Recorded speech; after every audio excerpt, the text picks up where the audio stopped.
Okay, we're going to go through the next set of quotes in the letter B from the Holy Grail of Wisdom Quotes book by me, P. Rogers. We're starting out with an Argentinian writer, Jorge Luis Borges, and then we're going to get into John Boyd will probably be the highlight of today.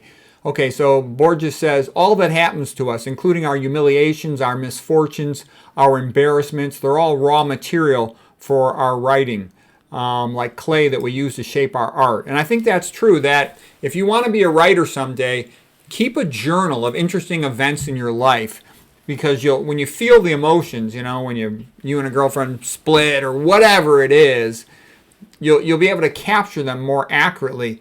And collect quotes from all over the place. When you read a book, summarize it in a word processor file. I summarize tons of books, tons of quotes, thousands and thousands of pages of quotes.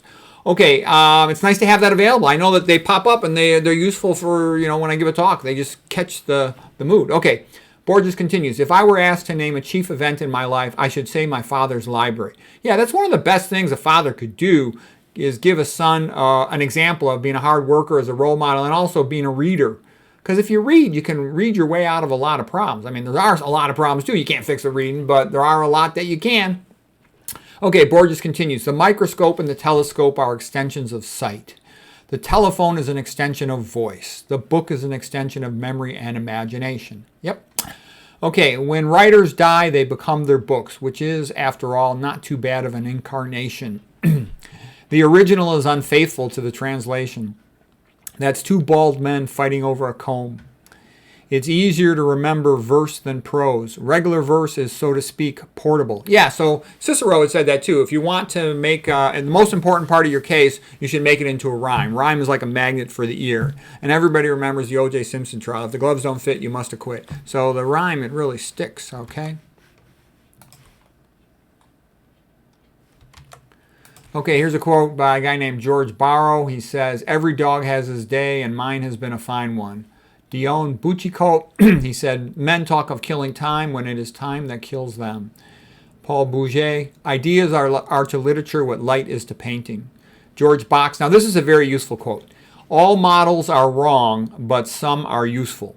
Yeah, so you always got to have a little bit of a grain of salt and be ready to add to the model, but, they get you farther along, closer to the truth. All of these metaphors and stuff, they approach truth asymptotically. They never fully get there, but they keep on getting you closer and closer.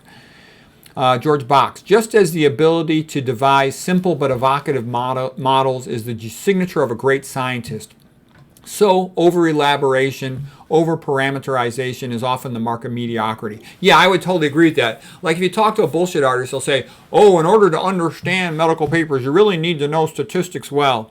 You got to have a general clue about statistics, but you need to know who's funding it. That's a million times more important. And a really good scientist will often write in a metaphor, in a story, an allusion, in an allegory. It'll make sense. And so will their ideas. Versus all the BS artists have all this statistical, fuss, and their papers are worthless. I mean, if they have to make their argument based on playing with statistics, then they really don't have anything. Okay, here's a quote by Arthur Schopenhauer related to the work of what George Box just said. To use many words to communicate few thoughts is the unmistakable sign of mediocrity. To gather much weight and much thought into a few words stamps the man of genius. So I always do that. Like when I write an email, I try to make it, sometimes I'm super busy, but I mean when I have a moment of time, I try to make it as concise as possible. When I dictate my medical reports, I always try to use some good sentence structure. For example, I use embodied simulation. I say the concrete subject first and then describe what happens to it. Like if I was going to say, there was no evidence of a neoplasm in the liver, that's confusing. You don't even know what I'm talking about until I say liver. So why not say liver with no evidence of neoplasm? That's embodied simulation, giving the concrete subject first. What I'm trying to say is if you constantly pay attention to quality writing while you're doing all kinds of minuscule stuff, sending emails or trivial things you do for your job, then when you need to actually write something that you care about it more, you'll be able to do so clearly. So good writing is a habit. Okay, Yeah, and if you just get in the habit of doing things well, then it's natural to do them well. All right, anyways, here's John Boyd. He's the most interesting guy today. He lived from 1927 to 1997. He was a brilliant fighter pilot around the time of the Korean War and the Vietnam War, and he was an aviation engineer. He went and just taught himself aviation because he wanted to be able to be involved in more sophisticated design of fighter jets, for example. Okay, and here's some of his quotes. I read like 3 biographies of him. I love this guy. I thought he was so interesting. He says, whoever can adapt to change faster wins. The goal of an individual in learning is to increase their capacity for independent action. So I like these guys who start out poor, nobody helps them, and they just figure stuff out on their own. You know, because basically that's what I am. You know, guy, don't get me wrong, my parents were both very nice and wonderful to me, but I basically don't have any connections. I don't get anybody help me out, so I have to figure things out on my own. So I like guys, you know, like Cicero. He came from nothing and became the head consul of Rome, the Roman emperor of his time, so to speak. And John Boyd, you know, became this superstar, you know, colonel in complex aviation design, strategy, and stuff. So the guy was a genius. When you study him, you'll be amazed at him. And when he's funny, he would read constantly all day long for days on end. And then he'd figure something out, and he'd be all excited, and he'd call his friends up. And he would often call his friends up late in the morning, 2 o'clock in the morning, 3 o'clock in the morning. And they hated that, but they loved the fact that he came up with so many brilliant things. He's also the guy who said, look, in life, lots of institutions are basically corrupt, and you have to make a choice. You either choose to do something good or you choose to have a big high title. If you're going to get that title, you're going to have to kiss butt and be a conformist, and you'll never achieve anything worthwhile or interesting. But you'll have the title and the money, so that's nice, okay? On the other hand, though, if you really want to achieve something, it burns inside of you that you want to achieve something good, you're probably going to get ostracized and hassled, and it's just kind of how it goes. Okay, now here's one of the authors of the biographies of Boyd. He said, Boyd thought by analogy, a process that his friend, ever the pragmatist, found extremely unsettling. He found it even more unsettling that Boyd was always right. Okay, John Boyd.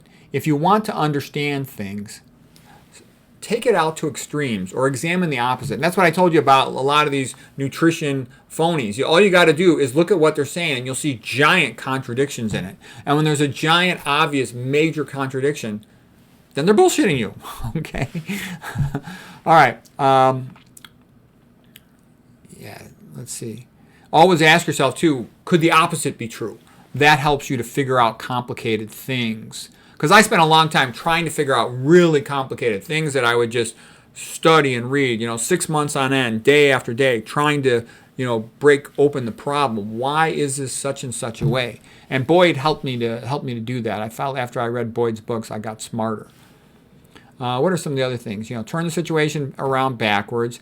Ask yourself, if you did to someone else what they did to you, how would you feel? This can help you figure out social situations. When somebody does something to you that doesn't seem right, just turn it around, and then all of a sudden it'll make sense.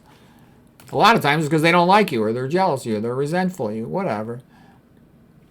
Okay. Boyd continues, consider every concept, every perspective from every possible angle.